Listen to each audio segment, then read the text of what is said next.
Hello everyone, this is TheNotSoSadPanda here, saying hello.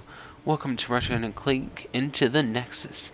What I'm holding in my hands right here is the Rhino 7, which is basically the equivalent of staking someone on the end of a tank and then firing at them. So yeah, it's only level 1 right now, so it's nowhere near that currently, but level 3 definitely there. I am currently on the first level of the game. This is a new game plus, which is why you see all these weapons. New game plus, or challenge mode, is a mode that all Ratchet & Clank games have, and I do mean every single one of them does have challenge mode, which basically you go through the game again on a harder difficulty. Your enemies are increased by, I believe, 20%, and your weapons at max level are only increased by, I believe, 10. Don't quote me on the exact percentages, but I know that your weapons get stronger, but your enemies are stronger. So, kind of like playing on medium and a half with medium weapons is sort of what it's like. Oh, can't quite reach him. Alright, so yeah. This is the... Ooh, it's a lot of Ratchet & Clank games. This is their most recent installment, just came out on Tuesday. And this has nothing to do with the last 3 games, which, thank goodness.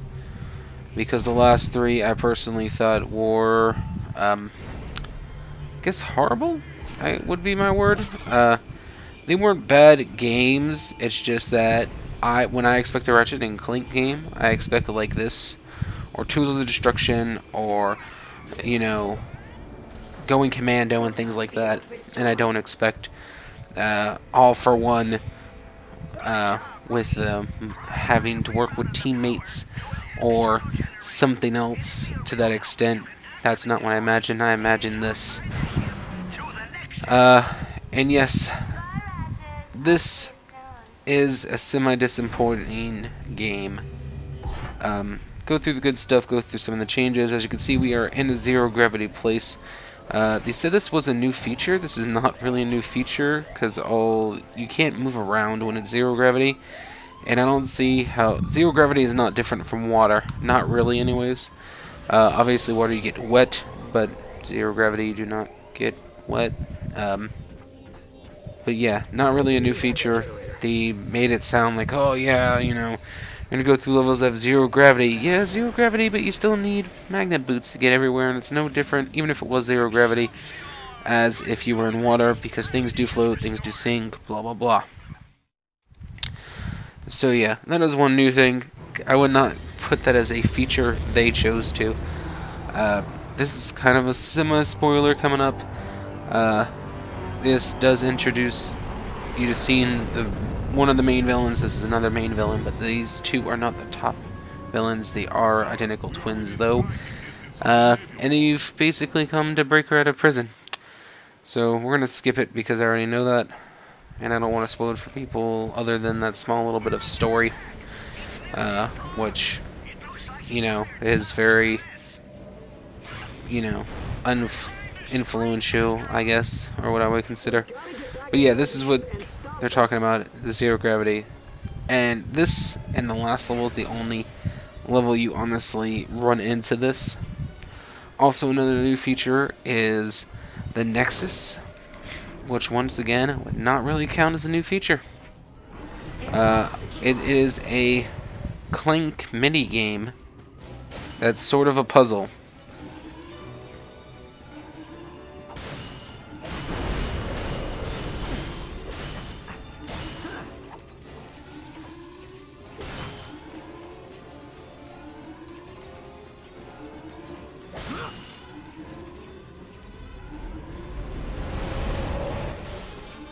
I guess, I'm sure there are other people that feel that way. But yeah, that's the main new things other than the story. They do want to make 3 more additional games out of this storyline. So this is one. I guess there are two more. But yes. Let's use one of the new guns. Let's use something kind of fun. Let's use the vortex grenade. And that'll just soak them up and do damage. It won't kill most enemies before, yeah, without it exploding. Let's use another beast, which is, oh wow, I totally used the wrong thing. But actually, there's something too, is that now you have Mr. Zircon, but you have Mrs. Zircon and Junior Zircon when they're fully upgraded. So that's cool. I really, really like that. And of course, Mr. Zircon, when you first get him, is pretty weak. But by the time he's leveled up, honestly, he's like having an additional person, which is great. The rest of you stay here and make sure we aren't followed. And one other thing, obviously, I'll be showing you a couple of the weapons, or as many as I possibly can, because one thing that Ratchet & Clank is known for, there's the Nether Beast, kind of shoots out one of the creatures from the Nether and it attacks them. It is a level 1 only currently weapon because I did get it pretty close to the end of the game. Same thing with the Warmonger, which is basically a rocket launcher, although it has a level 2 weapon. When you hear me constantly saying level 1 and 2, that's because the weapons and their abilities do change based on the amount of experience you get using that weapon. So the more you use it, the more you kill with it, the more it levels up, and hence the better the abilities get. Let's use some in the... that was Rhino. Why is it... There we go. Okay. Maybe it's just me. So that's one thing to keep in mind. Also, we are on New Game Plus, so the levels will go up, I believe. I'm not sure if we have what currency it's using. We are currently using blades, by the way. They will ricochet and come back around and all things like that. Let's use the Winterizer, which does, as you may be able to hear, uses Christmas music. And does turn them into snowmen.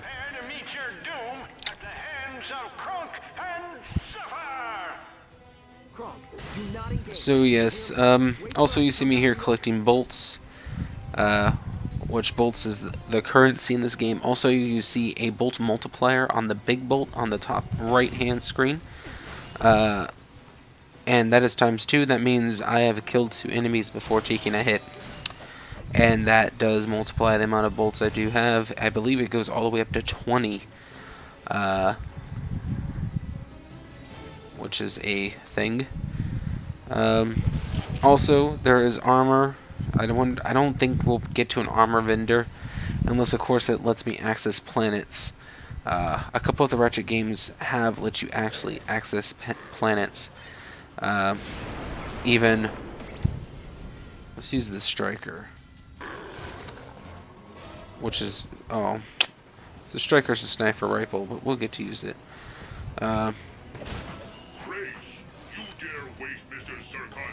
I forget what I was talking about before the sniper rifle. At any rate, yeah, we're just gonna... Oh, armor vendor. Yeah, the armor gives you defense bonus. So little red dots when you see something with your sniper rifle let you know that's their weak spot. Most enemies, when you hit them in their weak spot, will be one-hit kills with the exception of bosses. I don't think I hit him quite in his weak spot. What about this guy? Alright, so these guys are not one-hit kills. So yeah, let's see. Oh, the Terrorizer. That's the last, like, really, like, special weapon. All the other ones are, you know, blaster, grenades, shotgun. Yeah, that's it. Like, I pretty much already actually covered everything, so not a problemo. But yeah, they add armor to you, and you do get XP. You can see it currently right over top of me. In the very middle, there is a blue bar right underneath my green bar for health, which basically means that that is my experience bar to get a level up to increase the amount of health I do get. prior to having a New Game Plus, it is 100, I believe. And same thing with weapons. Your max level you can get prior to New Game Plus is level 3. And not all my weapons are level 3, because some of them I actually didn't get till very close to the end. Something I didn't like about this game was the fact that a lot of the bosses now, because of the obvious limited ammo that they let you have on these weapons now, does make you use other weapons, which I really do like. And you don't get huge amounts of huge amounts of ammo. That's what I was trying to say. For example, in one of the previous games, your max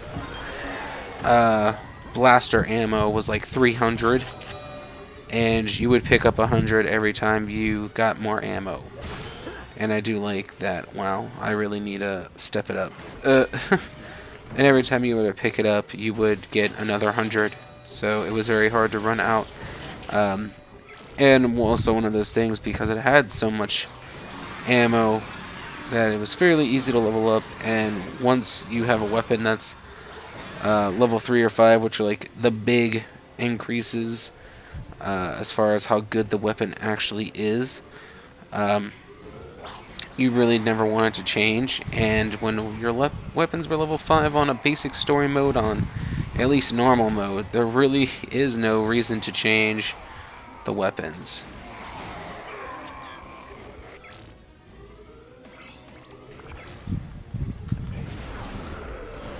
There you just see the shotgun. Shotgun's pretty cool. It does launch them into the air and then slows them down. Oh, I know this room has a spoiler. Just so you guys know, I was just seeing if there's anything. Also, something that's really cool, I don't know if you guys seen me destructing certain things around here, but a lot of this stuff is destructible, and you do get bolts for destructing it, so that is cool also, in my opinion. But yes, now down more or less to the negatives. Because Ratchet & Clank, big positives always is that replay value is ginormous. Like I said, you can replay this, 5 times over, and each time the weapons get steadily stronger, and so do your enemies. They are gone, Ratchet. We are not here. If we do not keep moving, the thugs will kill us. And also the weapons.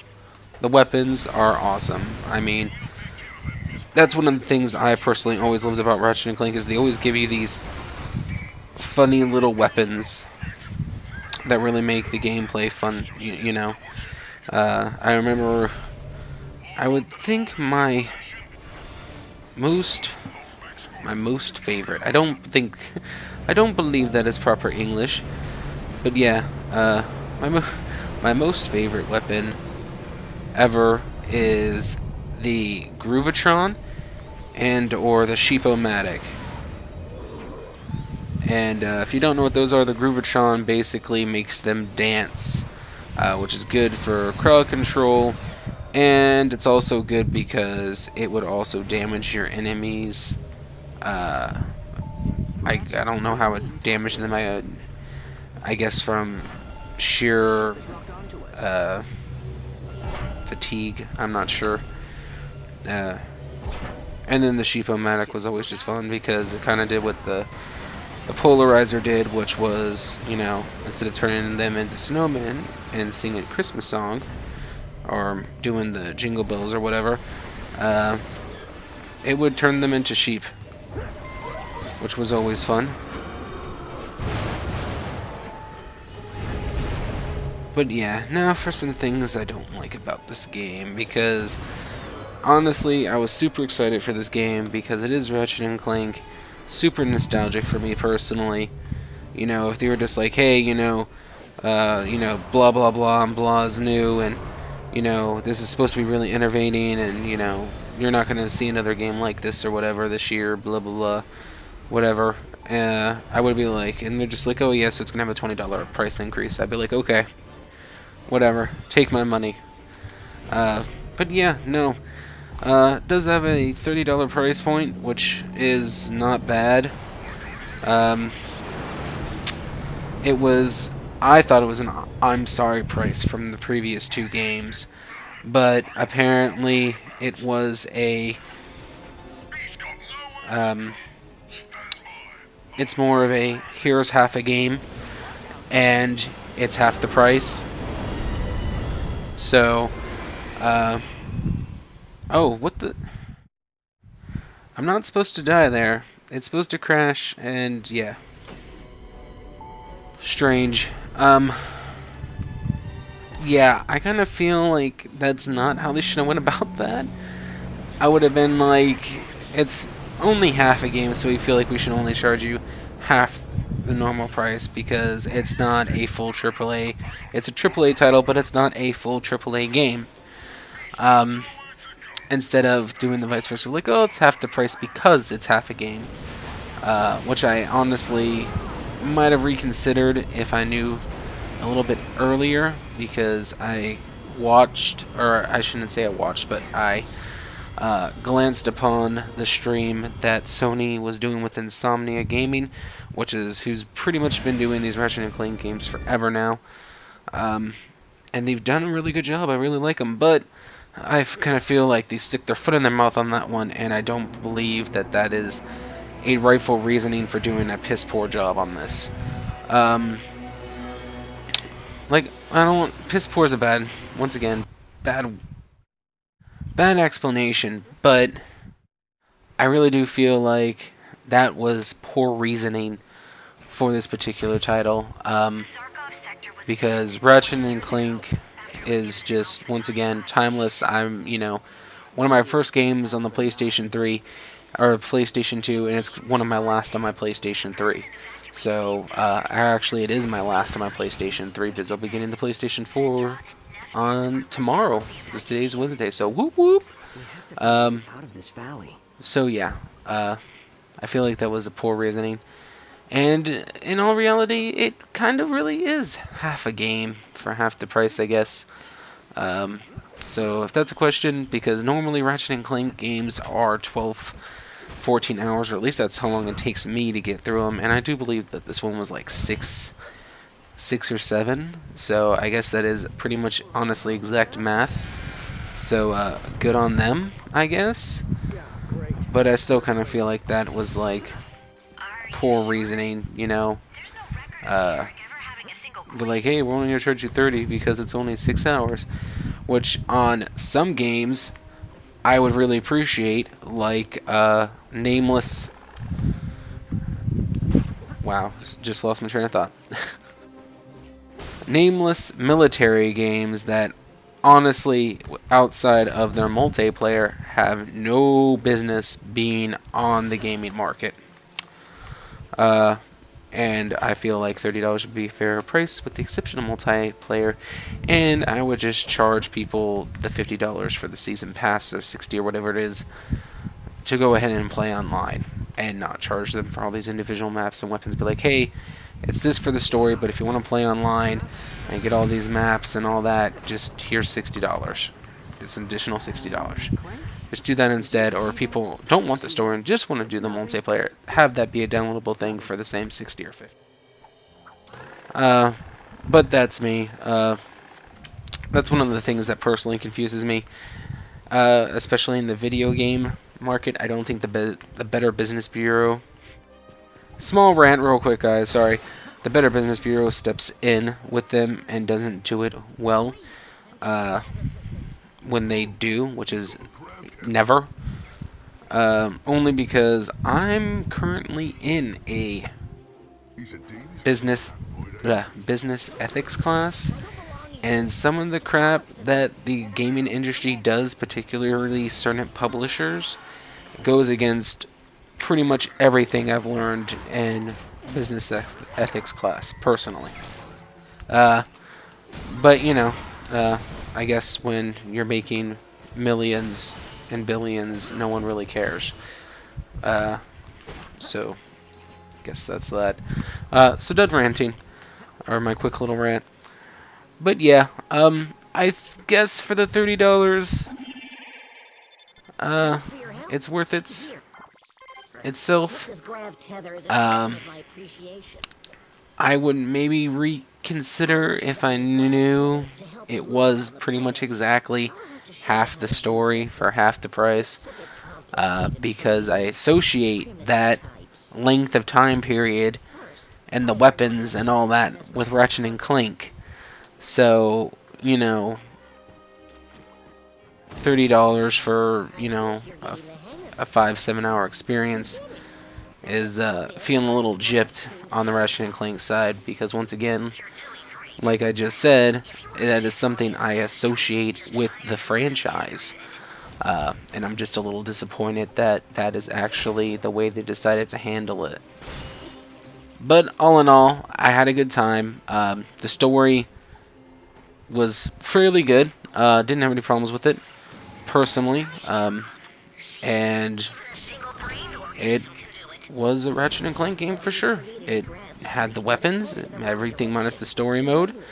Sci-fi, Lombax, countless references to previous games, and lots of funny and semi-serious moments, mostly funny. Probably about 65-70% funny, the rest serious. But yeah, that's it for me today, guys. That is my impressions and the review of Ratchet & Clank because of how short it was. That is going to be it for me today. Like I said, like, comment, subscribe, and I'll catch you all later. Bye-bye.